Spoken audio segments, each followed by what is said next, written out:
sitting together. They were walking along this meandering path up to the edge of the cliffs like they often did in the evening. The sea was like a pond today, no wind, no waves, as if even nature was holding its breath. A threatening cloud formed over the bay, an oppressive summer evening. But they wanted to take the opportunity to catch at least a glimpse of the sunset. They were walking in silence. No single word. She couldn't even hear him breathing. Weird. She looked at him, up to him, to be more correct. But he looked straight ahead, his eyes just focused on the little path in front of them, as if he wouldn't even notice her. When did this start? She asked herself. They have been here together many times, chatting, laughing, talking together, but this time there was silence. Just silence. Not just around them, no single word from him, nothing. Did I say anything wrong? She asked herself. Last time they had been talking about their work, like always. Have had their little arguments and discussions, but nothing in common, in her opinion. So why didn't he talk to her?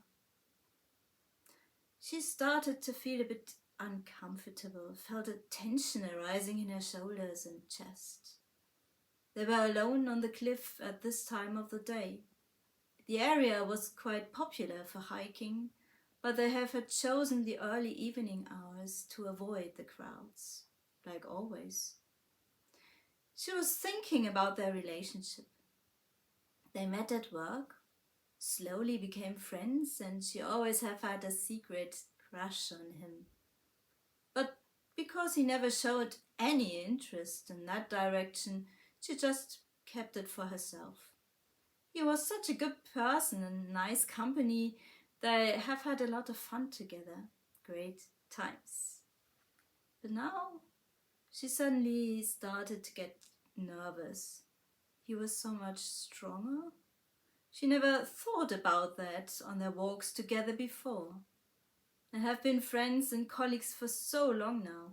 She never thought about feeling uncomfortable in his presence. They went on the little wooden bench where the view was breathtaking, beautiful, and they have been sitting together so often. But this time it was frightening. Silence, no word, no glance, nothing.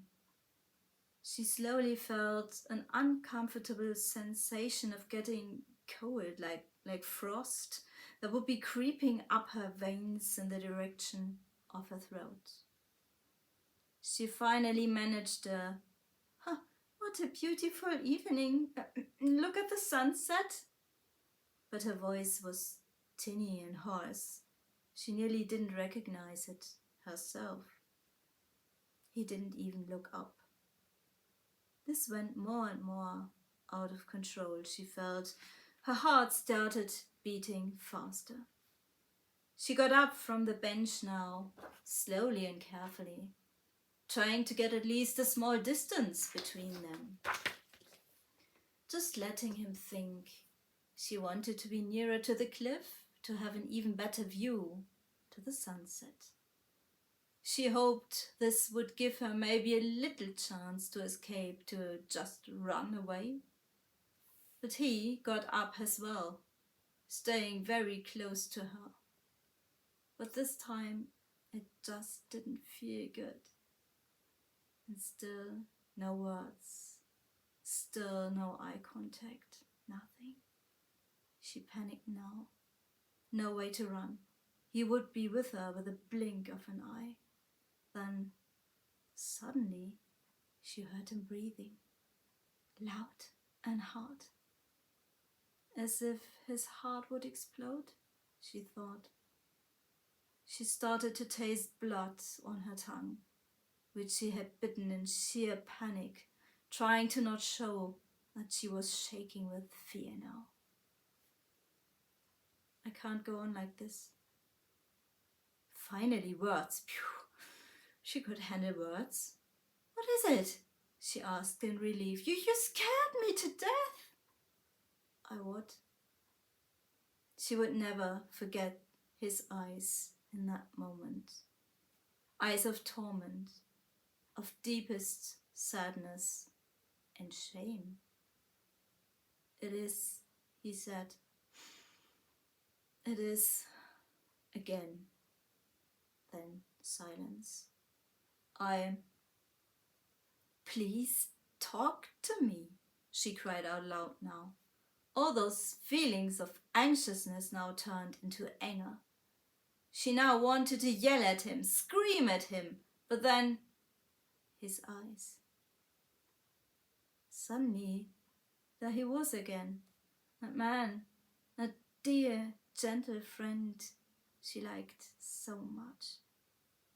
She slowly felt ashamed. With a softer voice, she stumbled, If I did anything wrong, if I hurt you, please let me know. I would never want to hurt you, okay? He looked at her now. Their eyes met. A piece of art. You are a piece of art, he said. I what? She couldn't believe what she heard. Well, she had always hoped that it would be more, but now? Why now? Suddenly, after a few years of desperate waiting, she found a partner. They married a while ago. 2 daughters are completing the little family.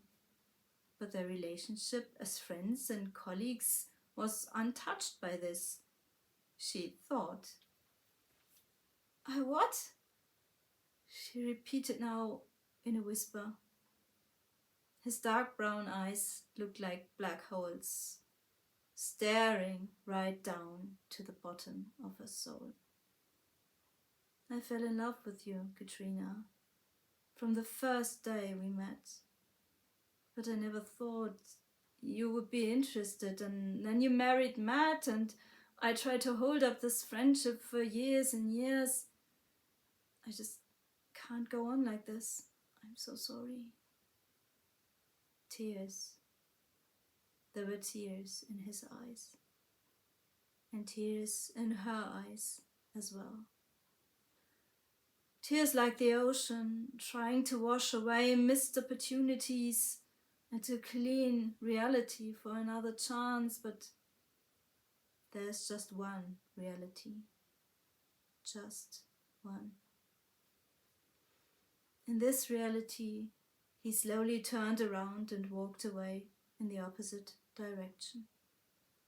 She stayed on their bench alone, staring at his back until he disappeared behind the trees.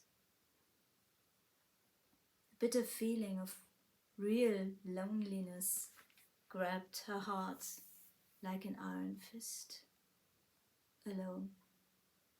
Forever alone. She lost him. Lost him? She finally managed to get up, making her way home, slowly and in tears. No miracles in my life. No other realities, she said to Matt, who was just waiting for her at the door. Huh? Forget it, darling. I was just thinking out loud. Dinner is ready, he said. You must be hungry. You have had a very long day. And how's Henry, by the way? Henry. She couldn't say anything, still fighting with tears in her throat.